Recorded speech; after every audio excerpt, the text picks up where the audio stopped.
Testing, and we are recording. Good morning. Good morning. Whoa, that's a little bit more energy than I was expecting. Yeah, well, I've already had a little bit of coffee. You snuck into it. Yeah, I've gone about a week, which I think has probably been a good break. You know, sometimes even of amazing and wonderful things, except for you. You're saying a week without coffee? Yeah. Oh, I guess I haven't because I've been stopping off at our favorite Ruby's Roost in Victoria. Mm-hmm. I did have a few sips of yours the other day, but that was basically like really dense chocolate milk because it was at the bottom. It was basically chocolate syrup. Oh, gross. Yeah, That's a lot sugary. What are you whining about? She just wanted your attention. No, she wants to be part of the podcast. See? Mm-hmm. Yeah. Hey, stop.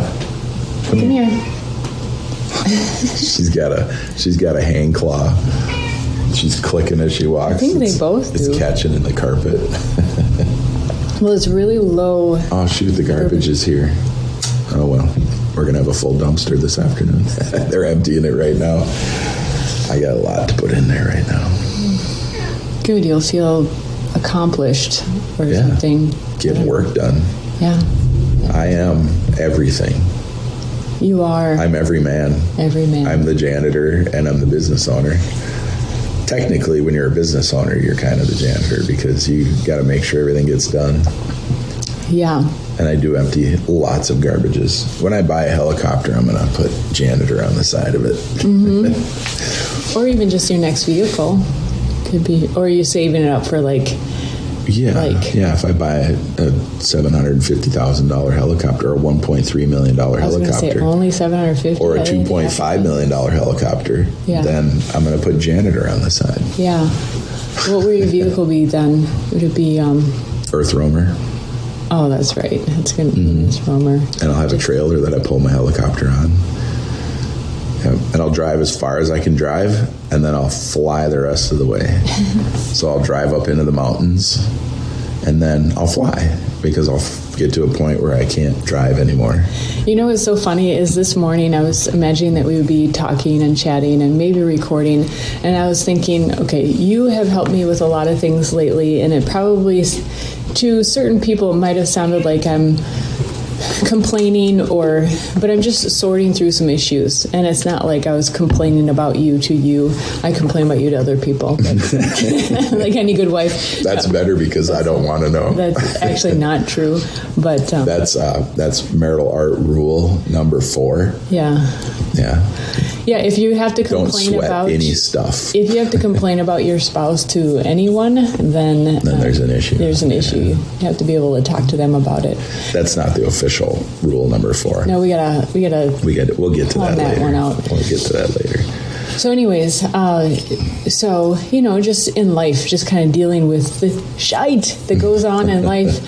And so you've been helping me with a number of things. A lot of business stuff. There's a lot of stuff going on in business right now for me. And so it's kind of like, even when you're cruising, there are a few bumps and stuff. So I wanted to kind of redirect the conversation a bit and ask you, okay, let's talk about some fun stuff. What is it that you dream about and get excited about? And you just told me, so I didn't even have to ask the question. You're talking about your helicopter and Earth Roamer. It's been pretty consistent. Yeah, it has been very consistent. Yeah, it takes a decent amount of money to do that kind of stuff. You have to have a decent amount of extra money. Yes. Yeah.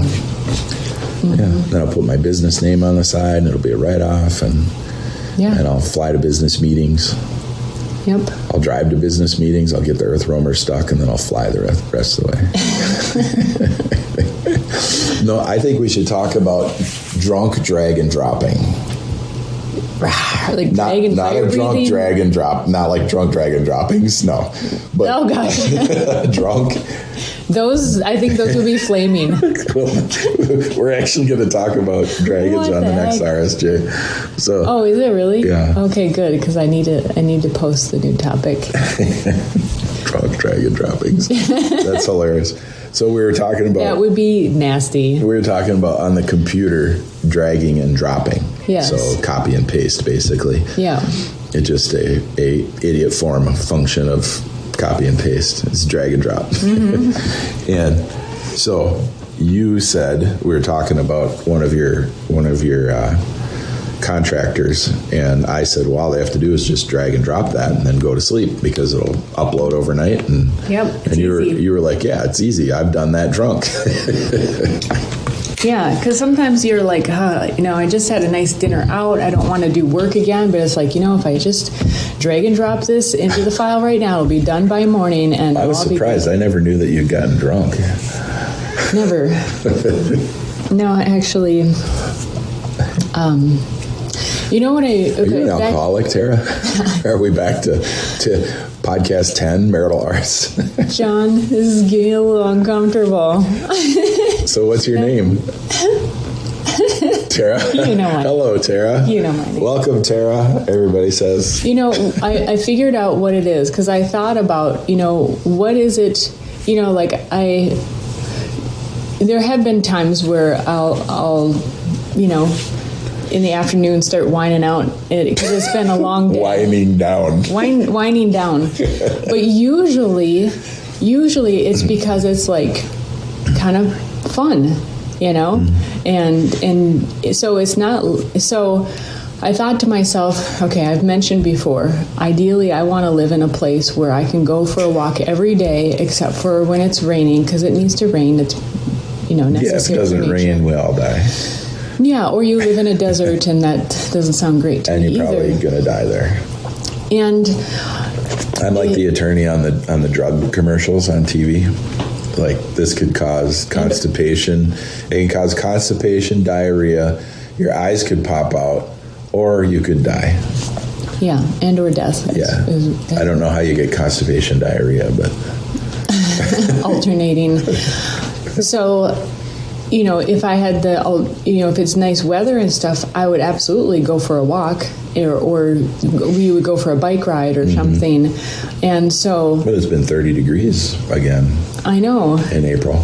I know, and snowing. And so, but I think it's important. I bring this up, not just like for excuses for myself, but like getting to the bottom of it, Yeah, let's get there. Let's get to the bottom of this. Yeah. I want to move. Well, start moving. Yeah. And it is literally has to do with moving my body. Yeah. Because like once I got my driver's license as a teenager, which I did the day that I could get it, I was doing stuff, I went to... Yeah, me too. Yeah, well, I was busy. Hashtag me too. I would leave at 6 a.m. and go to band early. Yes, I was that crowd. And then I would have stuff... At one time at band camp. I would have stuff after school. Various activities, and or when I met you, it was at your gym, or I was visiting my grandpa or something, and so like. And you worked, you had jobs. Oh yeah, there's that too. Yeah, don't forget that. That's really important to tell people nowadays. If anybody in high school ever listens to this podcast, get a freaking job. Oh, absolutely. I mean, you learn so much. You'll be so ahead. Even if like my job one of my jobs was cleaning hotel rooms, not fun, but you learn all kinds of things, that... So if you're 16 and you get a job and you're in high school and then you go to college, you're going to ask around and you're going to find out you're one of the few people that ever had a job of your friends, your contemporaries in college, and you are going to be like 8-9 years ahead of those people. Well, you'd be surprised what you actually learn by working. You might only learn what you don't want to do. And that is so valuable. Extremely valuable. Then it gives you more of a focus if you're going to college and even your final years in high school. And both of us opted not to go to college. And we're both we're not going to say our income here, but we're doing very, very well. And we both run businesses. You're a published author. I'm a patent holder. We're both just high school educated. You more than me. I stopped doing anything in high school in about 8th, 9th grade. Yeah, I liked school. a lot. I didn't like school. I didn't know I could quit. But you have been self-educated, like totally ever since. Ever since I quit high school, I read a book a week for 25 years at least. So do you think this podcast might be know thyself? Even through working those jobs as a... How about this? Get to know thyself. Get to know. That's a good one. So, drunk dragon dropping. So you drinking in the afternoon. We're back to this. Well, it's like a transition. You're not getting wasted. You're sipping on a little bit of and it's not white wine, and it's white not Pinot. It's not every afternoon. You're a suburban white girl. It's not Chardonnay. Sip it on the. No, it's Pinot. It's a step up. Is it? It's not too sweet. Yeah. Right.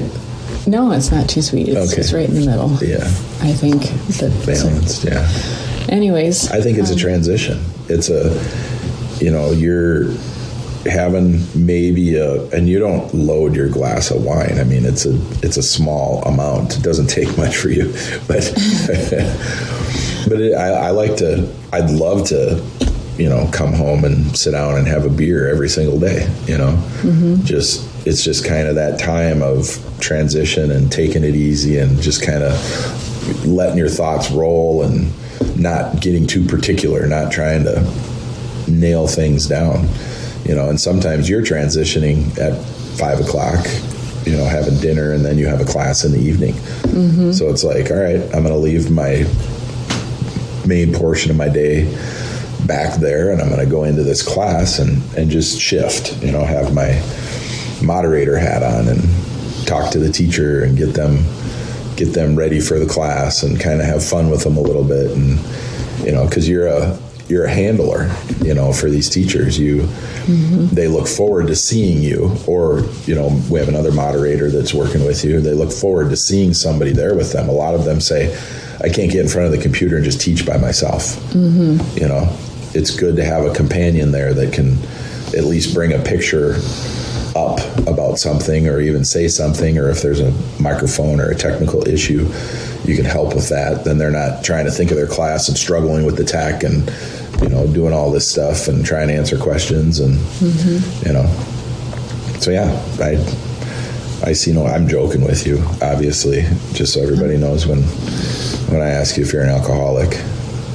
I mean, if you were, I'd totally take advantage of you. I'd be like, Tara, want a drink? Yeah.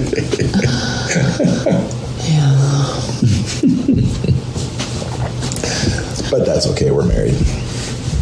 Yeah, that makes it totally okay. Yes. Hashtag I'm married.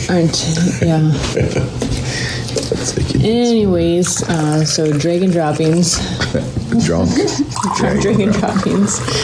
That's going to be the title of this cast. It'll be pretty funny. So I got my new computer. Woo. That's very exciting. I've been holding off getting a computer. My MacBook Pro laptop sitting on the table here is 6 years old now. But I bought the highest performing one back then. Mm-hmm. And if you do that, so I'm just giving some Apple advice here because Apple sponsors this podcast and we're very happy to use their products and make use of them in a very productive way. I mean, our computers are smoking all day long. Yeah. Not literally, but figuratively. Yeah. They love drag and dropping them, by the way. Yeah. You know what I used to do? I used to buy the best computers because I used to, I still have it on my computer. I don't do it every day, but I had SETI online. So the search for extraterrestrial intelligence, and they download file packs to your computer, and then you use your computer processor to go through all the frequencies they're receiving from space to see if there's any patterns. Interesting. And so I'd have that running in the background all the time. And that's really fun. You. Well, it's fun to do. Now, I wasn't the highest. You can go on their site. You can see who's done the most. I was not even close to the highest scoring person on there, but it's fun. It's really fun to watch it and have your computer doing something like that in the background. Mm-hmm. Yeah, like lending it. It's for a good cause. Mm-hmm. Got to find those ETs. Where are they? Yeah. see if they're phoning home. It's a reference to the movie E.T. Some people may not know that. Yeah. So I got my new computer. It is a 16-inch MacBook Pro, and I went all out on that one too. Did you? Well, I didn't get the fastest or the video card. I didn't get the fastest video card because I don't need that. But I got the middle one, which is of the new generation, and I got 64 gigabytes of RAM, which is just as much as the Pro we have, and I got a 2 terabyte drive. So I like terabytes.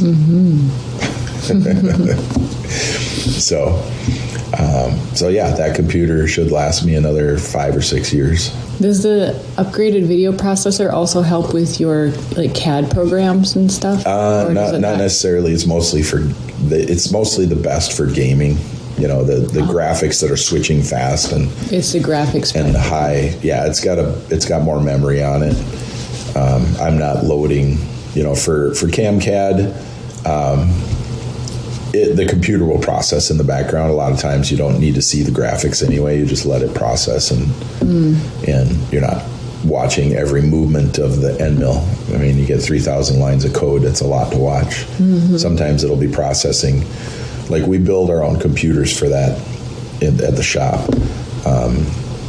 We have liquid-cooled computers for that. And so it'll process. It might take an hour and a half to process a program. And it's really going. We watch how much of the CPU it's using, how much of the RAM it's using, and usually it's just pegged. And we have 8 core processors in those. My new computer has, I know it has 8 cores. I think it has 16 cores. Yeah, so I don't know if you've ever seen, if I've ever showed you this, but the layout at Giza is a computer chip. So when you do an aerial view of it and then you put it next to a computer chip, you scale down the picture, put them next to each other, they're identical. Neat. Yeah. Yeah. So the grid of pyramids on the Earth, which there's pyramids in every country, the grid of pyramids is a computer. It's a program for processing frequencies and power. Where are there pyramids near us?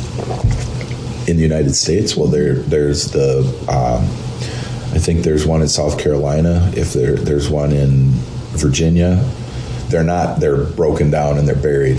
So if you look at Chichen Itza, when they first found that, you couldn't hardly see it. It was all overgrown by jungle. And now the whole plateau is cleaned. They cleaned everything, and because it's a tourist attraction. So yeah, there's pyramids in America, but they're not, we had the Ice Age and all that stuff. We had everything here. Did we, John? Did we really? And we had the wash away. We had the Younger Dryas and all this type of stuff. Graham Hancock stuff. Is that when the Randall Carlson stuff? The floods. Drunk dragon droppings happened also. If you get a drunk dragon coming around, you lose your pyramids really fast. Really fast. Because usually they come up through the pyramid because they're buried. Yeah.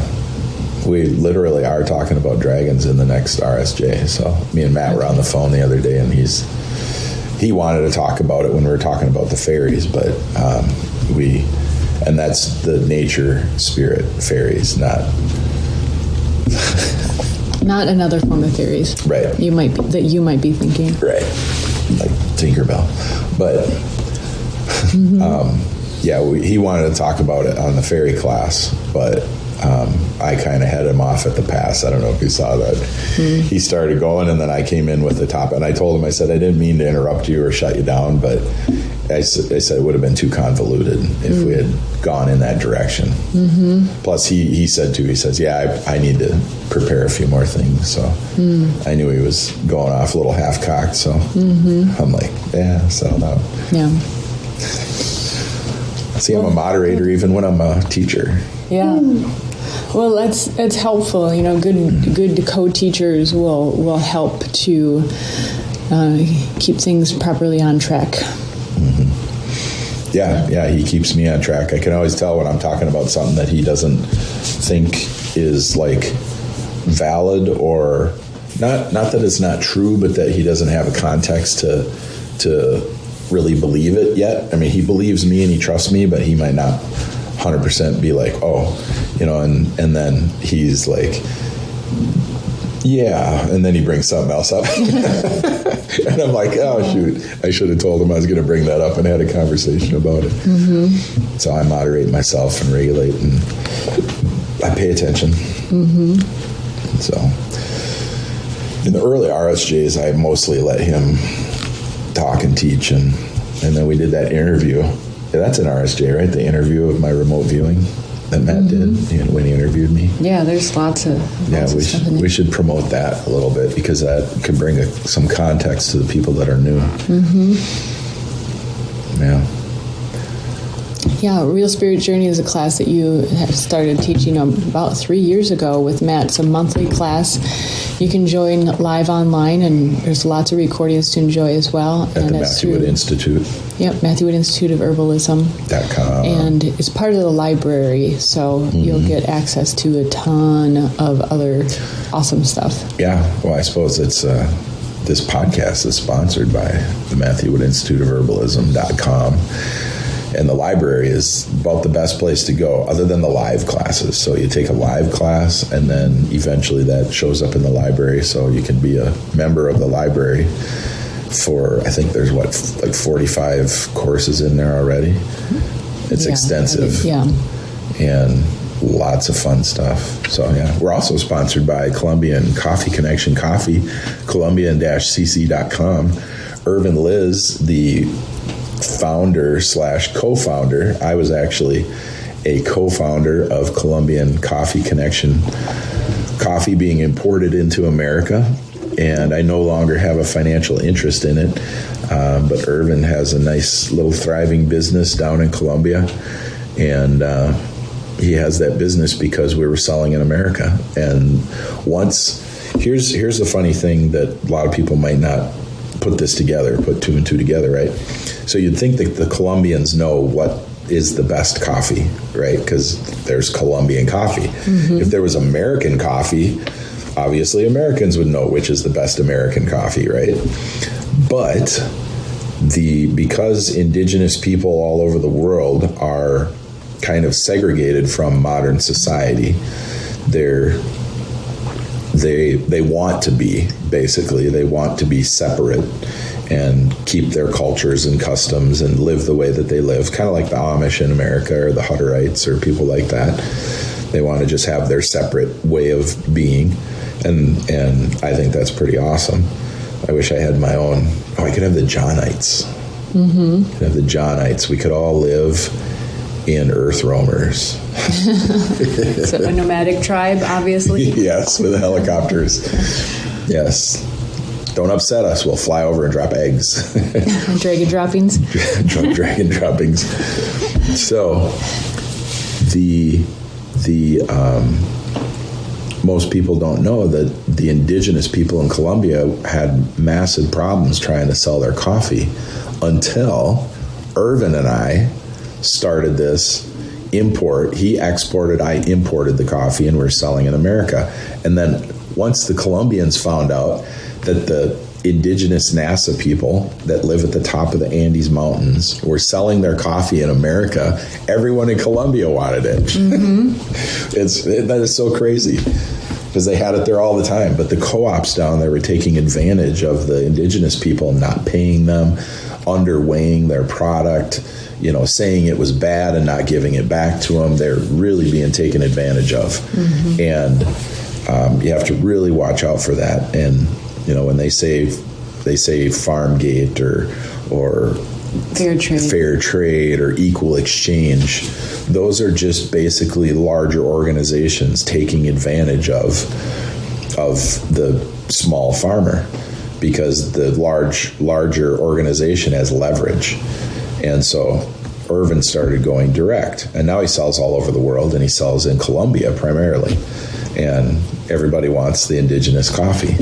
So it's a real pleasure and a an unforeseen accomplishment. I didn't know that this was going to happen.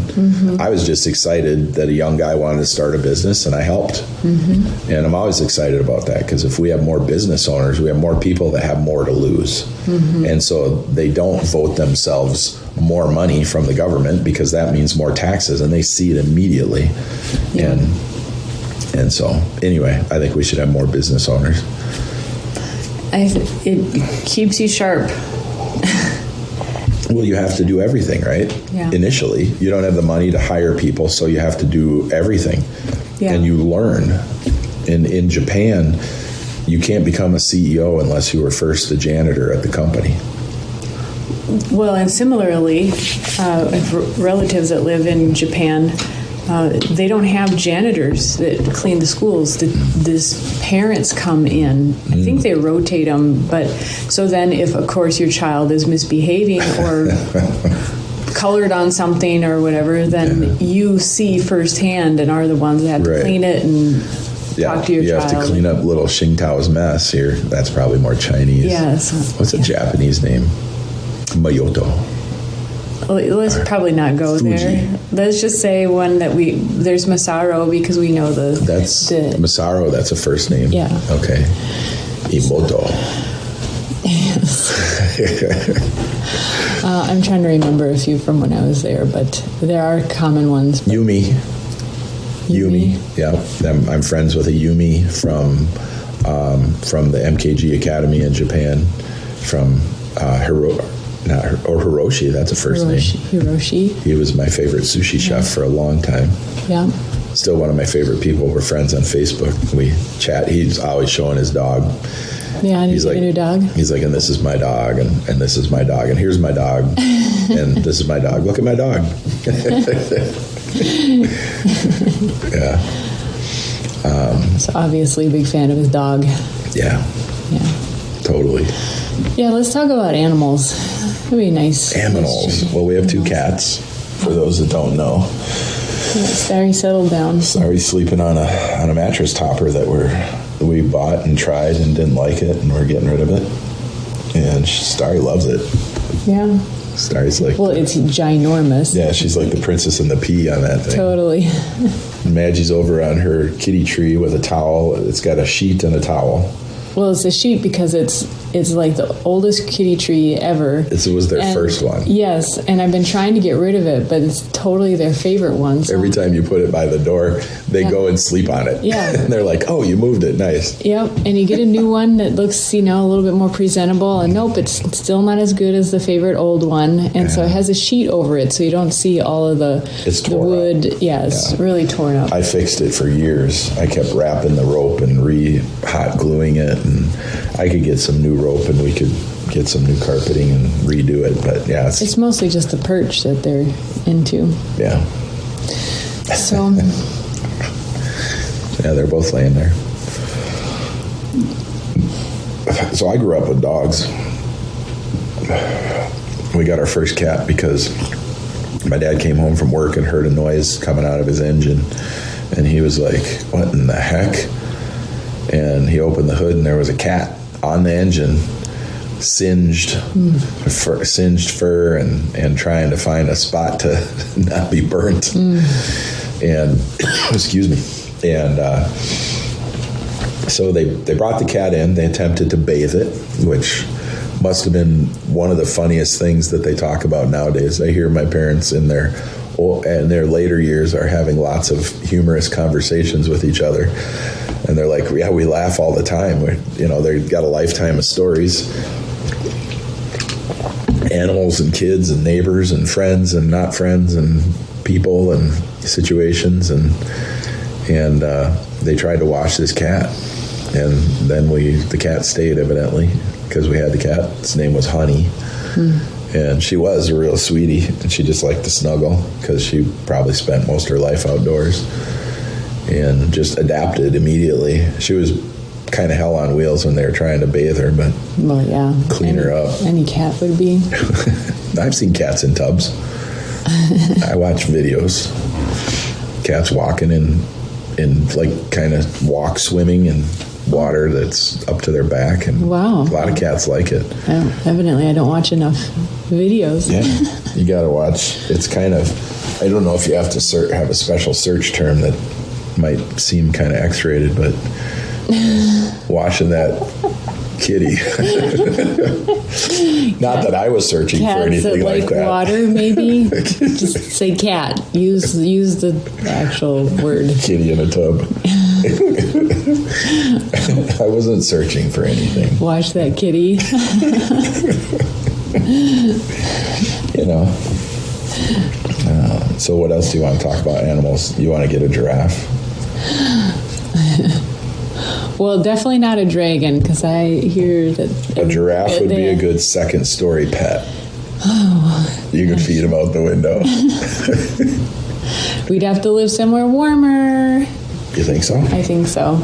Yeah, because the dragon, the giraffe. Definitely. Well, I don't know.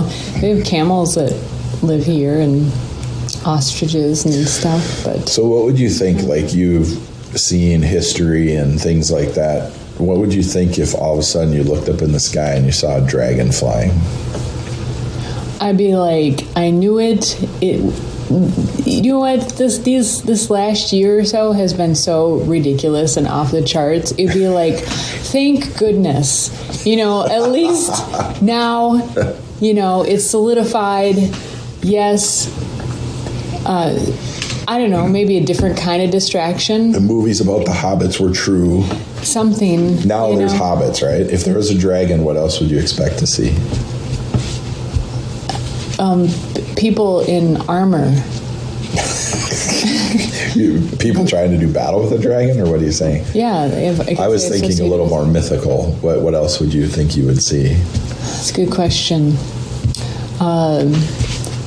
What's her name from Game of Thrones? Would you wish to have a unicorn?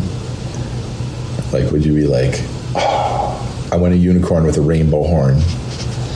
Well, now that I know that's on the list, probably. Well, I'm asking you what you... I actually... You want to be Khaleesi riding a dragon? Is that what you just asked what I would expect to see. Yeah. And so, of course, the Dragon Queen might be one of those. I'm not really... I've never really been into the mythical kind of stories. You consider it fantasy. Do you think there was never dragons? No, I think there's a part of me that knows it's like real-ish, and it's kind of like... What is that part of you? How do you know? How do you feel that? I think it's the part of you that has that inner knowing. It's like that data card that comes from the factory. And the data card? I don't know. That's got some software on it already? Yeah. It's default software? Default software. Interesting. And it's the... it's not in the forefront. It's the one that you have to put on your dock. You have to actually look for, and you have to put it on your dock to use it regularly.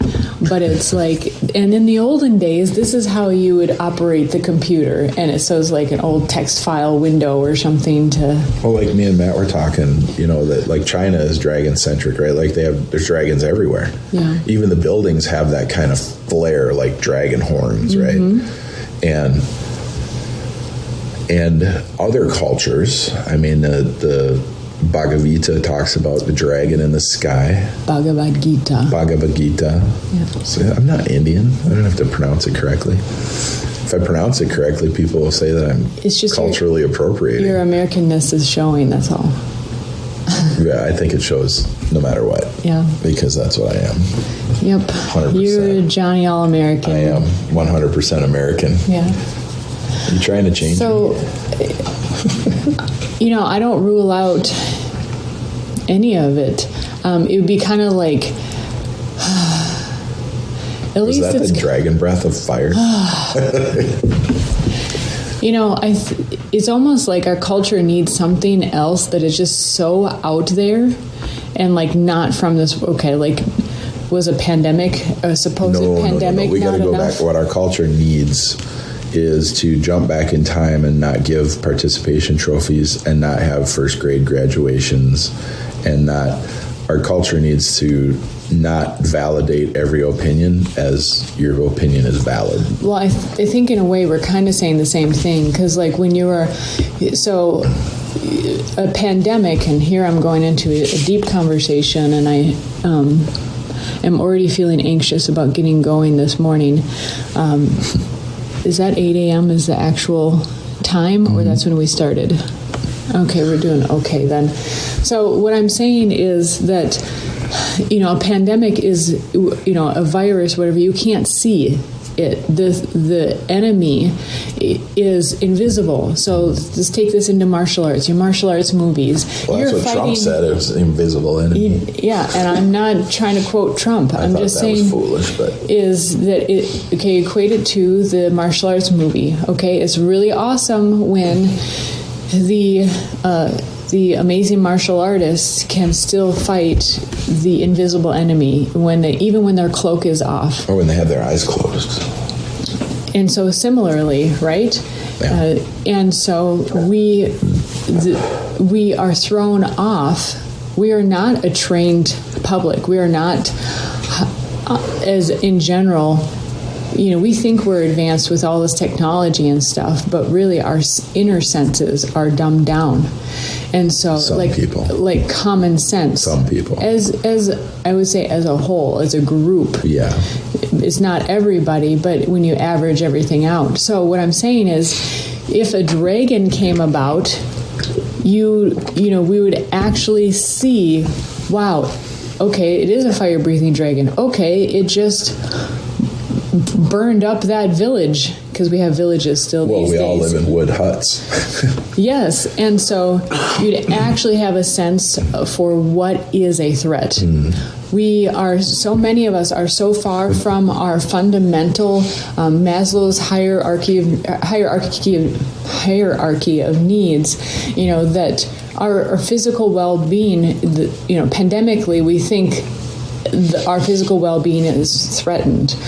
So it's on the total other end of the scale than a dragon. Yeah. And so people are reacting as if how they would react if they're blindfolded. And some people are like, okay, I played hide and go seek in the dark. I know right away to not panic. Right. Don't run in the dark. Don't run.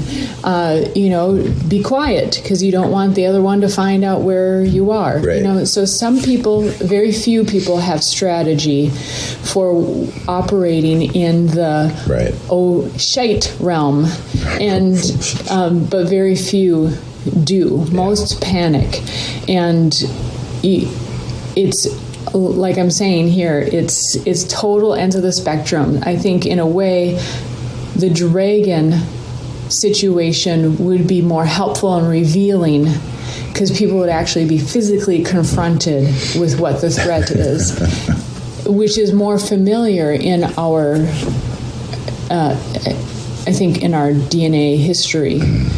Sure, we've had to deal with invisible enemies before in the sense of diseases. That's what I think brought science to the forefront, which is how to bring to the physical realm what is invisible. So getting to what is a photon, what are the smaller particles of things. So what used to be invisible, we are trying to bring into the physical, visible realm where we are familiar with it, because we are uncomfortable with what we cannot see. Some of us. Most people are uncomfortable with what they cannot see, which is what makes emotions difficult. Some of us know that we only can see a fraction of a percent of anything in our universe. I mean, a fraction of a percent, probably like 20 decimal places back. But most of us live in the realm that what we see is 100% of our existence. And that's what they think they see. Right. Yeah. That's the reality. And, emotions are scary because you can't. I'll tell you this. I was standing in the shop yesterday. So that's why I rejoice at seeing a dragon. You rejoice I don't. Because the end. What if, like in the movies, the dragons actually eat ash? They'd come for all the stick buildings, right? And they'd be like, wow, and there's juicy people in there too. Yeah. Crispy. Probably more crispy than juicy. Well, it depends. I mean, if you get caught in the fire, yeah. But if they only eat ash, then they'd want you all crispy. Well, and then you just be done anyways. Yeah. It'd probably be It'd be a spectacular way to go. It would be a quick job. You would become rather than getting in a car accident or having a heart attack. That's what I'm saying. You get all crispy from a dragon fire. Spending a year in a pseudo quarantine and wondering which other friend is going to go crazy. It would just be quick. And you don't have many friends, so that's a narrow field. So, but isn't that what most people wish for? Like, if they die, just don't make it long and miserable, right? And so that's what I'm saying. I actually am not excited about dragons and ETs and all that kind of stuff. But it's like, at some point, it's like, we need something different. Okay, imagine this movie, okay? So what's that one with Will Smith where he's the scientist and the only one living, and wasn't there a pandemic or something? Yeah. Okay, what was the point? Because it was kind of boring seemingly boring. He's the only one. He's like trying to come up with the cure. And when he's just living there and there's nobody around. Yeah, then what? But then there would have been a climactic point, like he met someone, something happened. Well, first he was hunting deer, and then he saw lions, and the lion took the deer, and then him and his dog got out of there. No, but there was a shift, like where would something exciting... When he found the zombies. Zombies, see? The zombies are the equivalent of the dragons. Yeah. They changed this situation of the pandemic. Yeah. They changed the situation of the movie. Are you bringing dragons into existence? What's going on here? I'm just saying there is evidence in the film realm that dragons would change a very difficult situation there'd be something more to worry about. So here, let's take what if China's the dragon and they're going to strike? So exactly. So 1918 flu, right? Pandemic. Then there was the Great Depression. So more abysmal. No, there was World War I in that.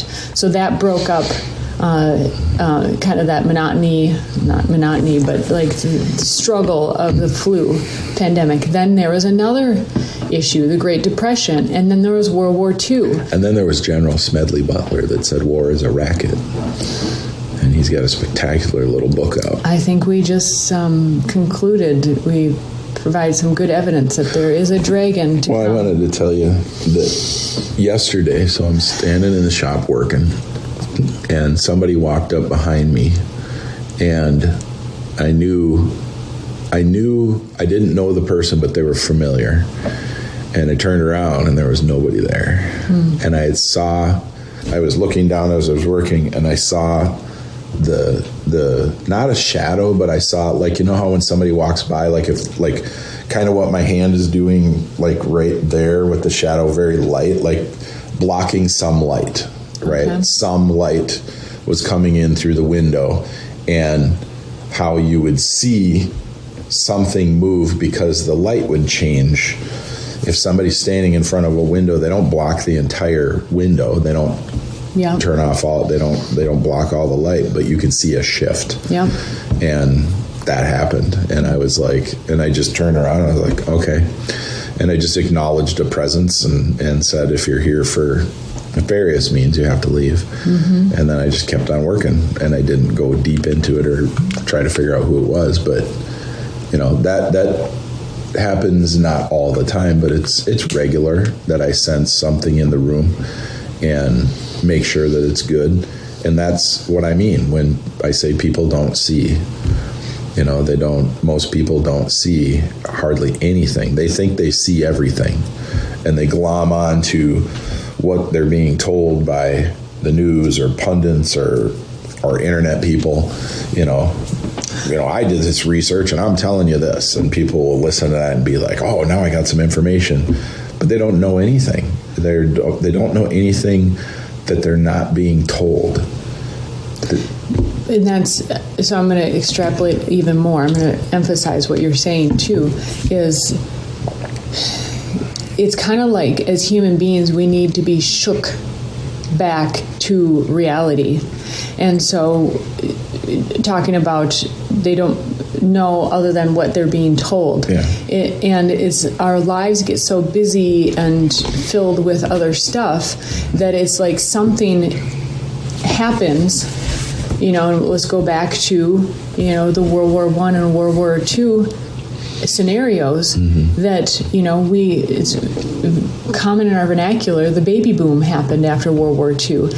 People were in it together, whichever sides they are on, and then reality became ever more real. It's like what's happening with the pandemic is I don't think anyone really knows what's happening on the whole, but what we're seeing is where our friends and family stand. And so that is the reality shift. Well, there's a lot of lies. But when you have a physical thing happening, right. So like the dragon, okay, just use it as a metaphor, the zombies. Well, this is the pandemic. Then you have to decide for yourself, is this real or is this not? And then when the dragon is gone and your house wasn't burned down, you go, wow, or only half of it burned down. Then you can breathe a sigh of relief. Okay, what I really value is still here. And so things get chiseled away to, wow, what is it that I really value? And then the baby boom, right? It's like peace on earth again. The birds are singing and the flowers are blooming. Yeah. But we're not at that point yet. Yeah. Well, the pandemic is a statistical analytics war, and caused by fear and by people that don't know much. And that's easy to do. People that can't. I mean, you take a survivalist, somebody that's gone in the woods and somebody that's lived life. Maybe they've been a business owner. They've trained, they've fought, they've been through all these different things, or they've gone to war and they come back and they're not going to be putting on a mask going, oh my gosh, I'm going to get something from somebody. We talked to those nurses at the store that one time, and they said we were in the middle of the AIDS epidemic back in New York, back in the day, and we were taking care of patients, and we didn't have any gloves, we didn't have any masks, we were covered in bodily fluids and blood, and we never got anything. We never got sick, and man, if we could take a couple of people like that and get them on the mainstream news, and say, we actually lived it. This is what happens. But there's all this conjecture about how stuff happens, and it's all theory. And then it's wear a mask, don't wear a mask. Then it's wear a shield. Then it's not wear a shield. Stay in your house. Oh, it's okay to go out now. And it's a confusion, analytics, propaganda, lying with statistics. Nobody's sick of anything else. It's all COVID, and it's like, I wish people would listen to multiple sources and hear the crosstalk and the misunderstandings and that type of stuff. We don't need a dragon. We need people to stand up for themselves. It's not. I think people. We equate a lot to, well, you don't grow muscles unless you tear your muscle. Okay. But people can be smart enough to learn from other people's mistakes. They can be smart enough to use common sense to see how they should do something, find efficiencies in their own method, and change their method so that they can be more efficient, can be better, can be smarter. I mean, what am I supposed to do when a non-physical, maybe a dimensional shift or a spiritual entity walks up behind me? I'm working. I didn't have time to be aware. That's a problem with the spirit realm. They don't care. Nobody schedules with you. But what if that had been your first realization? You've had encounters before. You could be scared. Somebody... You've sought out those situations. What if all of a sudden you are 100% physical reality person, and then there's a blip in the matrix, and all of a sudden you think you see something, and it's so real to you that it takes you from your 100% physical reality into, well, maybe there is something else. Yeah, people will be scared. They'll be they'll get caught up in it and they'll be like, well, I'm gonna be a spirit researcher now. They get blown away. It's like first time somebody sees a Bigfoot, they're like, well, my reality is blown. I've been in the woods my whole life. I never saw one of these, and they exist. And hunters will not go back in the woods if they got scared, and some people become Bigfoot investigators, because they're like, I want to see it again. And people do the same thing with spirit stuff. Isn't that the same though as a pandemic that no one has experienced in their lifetime, unless you are a disease specialist doctor who has gone into special regions of the world? Yeah. Most people are not going to go into the woods again. They're going to follow instructions and just go by their innate instincts, which is to stay away and let it die down and don't go into that realm where that creature exists. Mm-hmm. And then few are actually going to go head on and go, this scared the crap out of me, but I'm going to investigate this. Yeah, you can investigate, but people should listen to the Kerry, what's his last name? The guy that invented the PCR test. His first name is Kerry, Kerry. And he said you can't use the PCR test to test for infection. He said if you cycle the PCR test 40 times, you're going to find everything that's on the planet in that sample. Mm-hmm. He's like, everything is in everything. And the PCR test was designed to be able to investigate things, but not to indicate that there was a problem. Sorry, I'm banging on the table. Okay. Don't want the microphone to pick it up. So, it's like, the guy that invented the test said you can't use it, and that's the test they're using. And I don't understand why people can't see that. Because so you've seen this in martial arts, right? When you're training people, that some people have a quicker fear reaction and freeze up, right? Mm-hmm. And some people recover from that faster. Mm-hmm. And part of it has to do with, were you beat up when you were younger and how did you react? Mm-hmm. And probably is a lot of it, did you wrestle with your uncles or whoever and you already knew that if you got smacked there, it wasn't that bad? And so I think as a society, we have generally been, now I am for... we padded everything for... I am for a more peaceful society, but the problem with padding everything throughout your life is that when you have a situation that shocks you, you don't react well. And so the irony is that you need to train in dangerous situations, appropriately dangerous for what you can handle on your level of training in life. Mm-hmm. Because if you don't, it takes one generation and the smallest flicker and you freeze. Yeah. And this is where we're at. Most people are freezing and just going along with things. And honestly, I think so many people too, we're caught up in our lives. We are caught up in the upkeep of life that it's like, even if you're not a freeze type, you're like, I have all these balls I'm juggling over here. I'm just going to go along with it. Honestly, I'm in that crowd more. It's like, we'll just let it pass and do things more on a fundamental level, like we're doing this podcast. We teach in other realms that you can't necessarily confront it head on. It has been happening over generations or at least decades, where the population of people have mentally, emotionally been brainwashed, essentially. And again, I'll say again, I am for peace, but I also recognize the imperativeness of training your mind, body, spirit to deal with difficult situations. Otherwise, you actually don't know how to deal with challenge, whether it's a supposed pandemic or the dragons and ETs are coming, and all of a sudden you have the zombie apocalypse because people are turning against each other because they actually don't know how to work within a stressful time and situation. Yeah. And that's what we have. We have literally people turning against each other at a time where we could use our energy to come together more.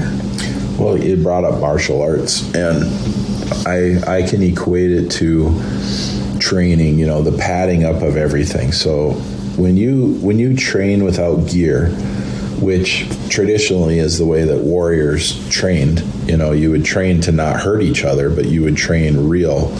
You would train with live blades. You would train with not much armor, maybe a forearm guard or something like that, so you could block something. But a leather guard, but you still feel a whack. Yeah, if you armor up like a knight, right? If you armor up in a suit of armor, you don't move well. You can't hardly do anything.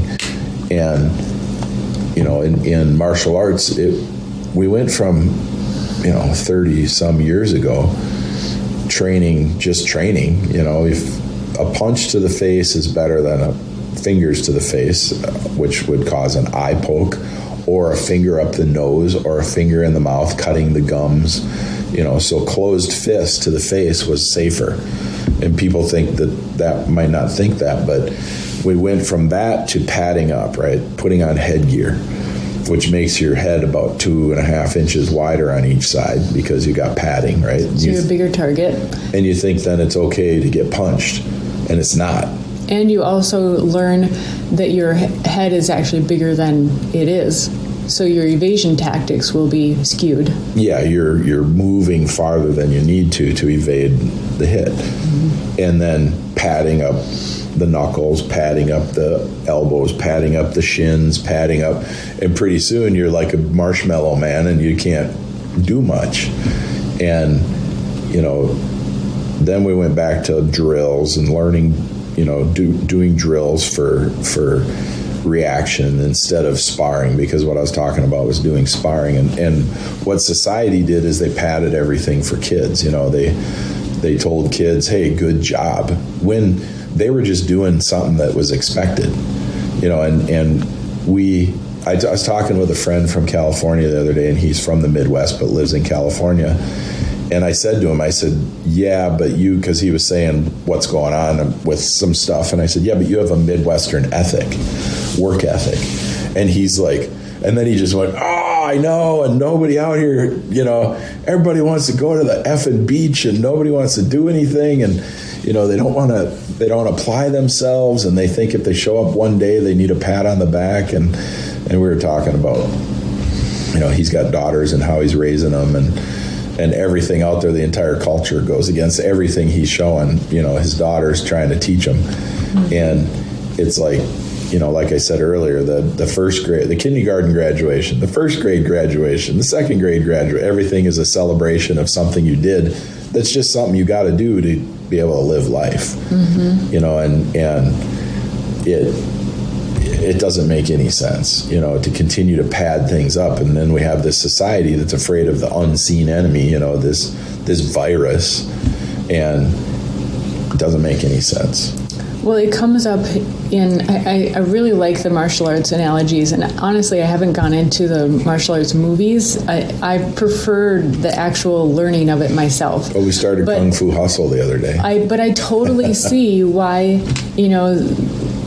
seriously and jokingly, why the martial arts movies are like, oh, young grasshopper, this is what you will learn. And because it's so true that it is a real life physical example of principles in life. So for example, when you go faster and harder in sparring, you are also going to get hit harder. Just the speed dictates. Real life happens real quick. So in business, things have been going faster for me. Mm-hmm. And so your tendency is okay, do I need to slow down? And things are going to come at you harder, and you have to decide, okay, or just have the awareness, okay, this hurts. This is... And you're bobbing and weaving better. This stinks. This is not fun. Yeah. But it's okay, I'm in the game. Yeah. Do I actually want to slow down? And sometimes you do need to slow down, and sometimes you need to stick through that sparring session at that speed or with that particular partner because you're learning certain things. And this is what I am telling myself right now. This stinks. We just ended a coupon and are made a major shift on the site, and it's okay. major lessons learned, and also, all right, it's only for a few more days. You know, this sparring session is at this speed is only for a few more days. Learn what you can from it. Face it. Well, let's break it down for people for a second. So, when you're sparring, when you're doing martial arts, there's a list of attributes that you work on. Yep. And so it's not always punching, right? Yeah. That is delivery. Okay. There's also recovery. So when you punch out, you have to get your arm back so you can punch again. Or if you kick, you have to get your leg back in ready position, or whatever different arts call it, to be able to kick again. So there's the speed at which you deliver. There's the speed at which you recover. There's rhythm. There's timing. There's fighting measure. There's cadence. There's quickness. Quickness is different than speed. Cadence is different than timing. Right. And there's so many things. There's awareness of your environment, not just the person in front of you, because we could use the UFC. It only matters who's in front of you, right? No. Have you seen guys trip over the ref? Sometimes the ref is in the way, right? Mm-hmm. So it does matter what's behind you and alongside of you. Or all of a sudden you're in the smaller octagon and not the bigger one. And the cage comes up quicker. Yeah. And you find yourself against the cage and you didn't think you were there yet. Mm-hmm. So environmental awareness. You know, it's not just I punched that dude or I punched that gal or the gal punched the guy when you're sparring, right? Mm-hmm. It's about, you know, how are your feet? Are you on your balls of your feet? Can you move? How was your weight cut? How was your training? Well, not just the UFC, but just sparring for general people. Okay. What is have you worked on your footwork? Are you able to get out of the way? What is your stamina? What is your strength? Do you have fast twitch, slow twitch muscles? You know, what is your strategy based upon what your body can do and what you can do? Yeah, and then you're a lanky person and your opponent is short, stocky. So when we're talking about all of these attributes, most people don't know that. People just think that they're just punching. You know, most people could attribute attributes to cross training. So if you see the football players run through the tires on the field, there's no tires in football. Yeah, there's no... Why are they running through tires? How silly is that? They take them off the field before the game. Right. They're trying to give them the attribute of lifting their legs. Yeah. Because when you get tackled, you have to pull your leg up so the person slides off, right? Mm-hmm. It's just like in martial arts when you see guys go for leg locks. You know, the guys will thread their leg out. They'll pull their leg out, try to get out of that so they don't get leg locked. The attributes, we don't teach attributes anymore. We don't. None of these kids that we encounter in college when we go talk to colleges, they have no attributes. They have a phone in their pocket and they think they are God's gift to intelligence, and they're not. Most of them couldn't even tell you how the phone case is made that they put on their phone. The silicone molded case or the leather molded case or the metal machined case. If you said that metal is machined, they would be like, this metal isn't a machine. What are you talking about? Mm-hmm. You know, they have no understanding, no attributes. Mm-hmm. I mean, when I grew up, everybody could change a tire. Everybody could pull an engine out of a car and change the heads. Everybody could rebuild an entire engine. If you wanted to have a snowmobile or a motorcycle, you had to be a mechanic because they always broke down. Mm-hmm. You would carry a toolkit with you, sometimes 2 on your snowmobile, extra spark plugs, extra belts. Sometimes you'd carry an extra jug of coolant because if your sled had a problem and you had to change something, you had to add more coolant. I mean, I remember a time we were on the trail and I had to melt snow because I needed more water. Mm-hmm. So I put snow in a water bottle and I stuck it inside my coat. I had to melt that snow to get more water to replenish my coolant in my sled because I had to tear it apart on the trail to fix it. You took care of everything. I mean, I grew up in a household where my dad built an air conditioner and built a wood stove and came home from school one day and he had a chainsaw and he was cutting the floor out of the upstairs, put in the fireplace upstairs, put a chimney in the house, built a wood burning stove in the basement that heated the entire house, and then we had to go cut wood constantly, and that was a pain in the butt. But but I learned which trees. I learned how to fell a tree. I learned how to use a chainsaw. I learned how to use a hatchet, an axe. I learned how to split wood. I was starting the splitter constantly to split wood because that's a job I liked, and I learned that when you fell a tree and all of a sudden you hear some squeaking, there's baby squirrels, there's bats, there's baby raccoons in these dead trees.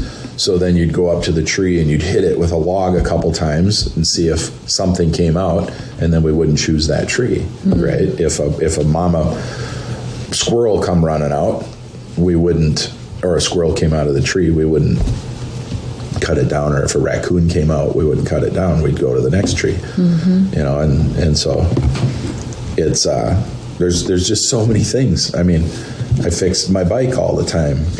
I had used bikes when I first started riding bike, and so my first bike was a girl's bike.